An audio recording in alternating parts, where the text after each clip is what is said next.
നമസ്കാരം, PSC online ക്ലാസ്സിലേക്ക് സ്വാഗതം.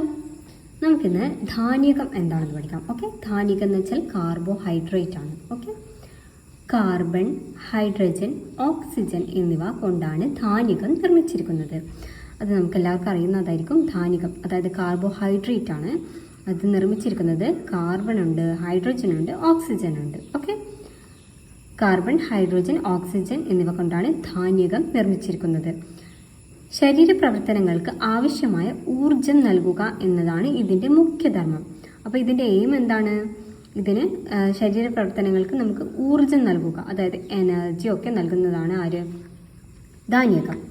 അന്നജം, പഞ്ചസാര, ഗ്ലൂക്കോസ്, സെല്ലുലോസ് എന്നിവ ധാന്യങ്ങളുടെ വിവിധ രൂപങ്ങളാണ്. എന്തൊക്കെയാണ് ധാന്യങ്ങളുടെ വിവിധ രൂപങ്ങൾ?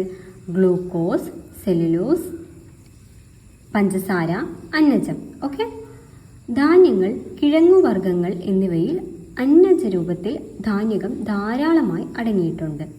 എന്താണ് പറഞ്ഞത്? ധാന്യങ്ങൾ, കിഴങ്ങുവർഗ്ഗങ്ങൾ എന്നിവയിൽ അന്നജ രൂപത്തിൽ ധാന്യകം ധാരാളമായി അടങ്ങിയിട്ടുണ്ട്. ഇത് ഡീറ്റെയിൽ ആയി പഠിക്കുക. കാരണം ഇപ്പോൾ പ്രസ്താവന രീതിയിൽ ചോദിക്കുമ്പോൾ ഈ ഒരു രീതിയിലാണ് പഠിക്കേണ്ടത്. ഓക്കെ.